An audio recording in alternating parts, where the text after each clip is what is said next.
In this video, we will walk through the legal due diligence scope of a solar photovoltaic project in project finance. First, let's start with the corporate review. The lenders must ensure that the project company is validly incorporated, properly existing, and legally able to carry out the project.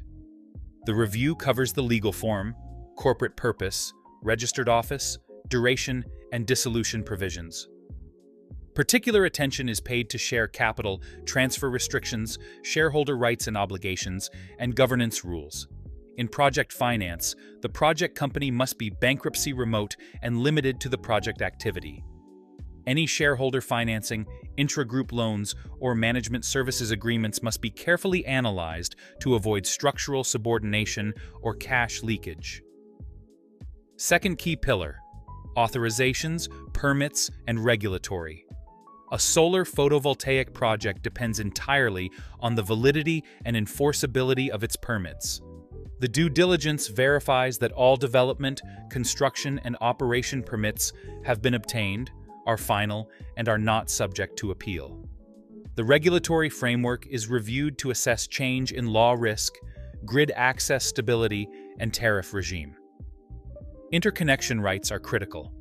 The project must have secured connection capacity and a valid grid connection agreement.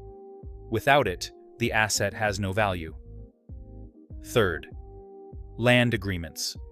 Land is often one of the main risk areas.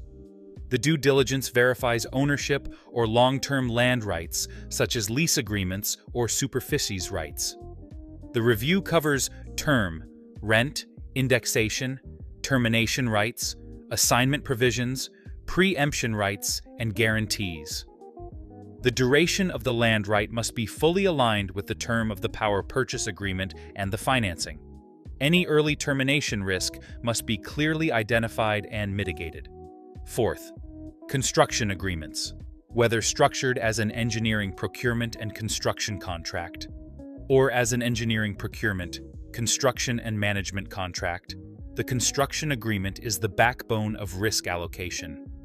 The review focuses on scope of work, fixed price nature, payment milestones, completion tests, provisional and final acceptance, delay liquidated damages, and performance liquidated damages.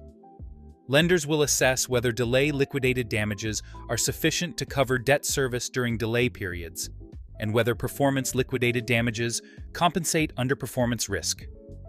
Liability caps, warranty periods, force majeure clauses, and termination provisions are carefully analyzed.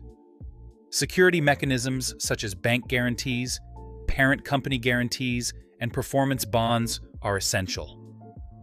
Fifth, operation and maintenance agreements. The operation and maintenance contract ensures long-term performance of the asset. The scope of services, preventive and corrective maintenance obligations, reporting duties, and performance standards are reviewed. Availability guarantees and liquidated damages regimes must align with the financial model assumptions. Term, termination rights, liability caps, and insurance coverage are key elements. Direct agreements with lenders are required to secure step-in rights. Sixth, power purchase agreements. The power purchase agreement defines the revenue profile. The due diligence reviews duration, delivery point, contracted capacity, pricing structure, invoicing, and payment mechanics. Price certainty, change in law protection, force majeure allocation, curtailment risk, and termination compensation are critical points. The agreement must be assignable to lenders and compatible with financing requirements. Seventh, development and intragroup agreements.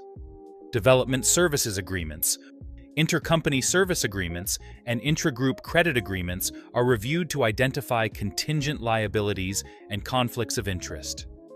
The objective is to ensure that the project company remains a clean and self-standing borrower. Finally, litigation and dispute resolution. Any ongoing or threatened litigation is assessed. Governing law, jurisdiction clauses, and arbitration provisions across all material contracts must be coherent and enforceable. In conclusion, legal due diligence in solar photovoltaic project finance revolves around 5 fundamental questions. Is the project company structurally sound? Are permits valid and stable? Is land secured for the long term? Is construction risk properly allocated and capped? Are revenues predictable and enforceable? For finance professionals, understanding these pillars allows you to read a legal due diligence report not as a legal document, but as a credit risk document. Because at the end of the day, in project finance, law is cash flow protection. If you found this summary useful, don't forget to like, subscribe, share this video with your colleagues and friends, and check the description below the video for useful information. Thanks for watching.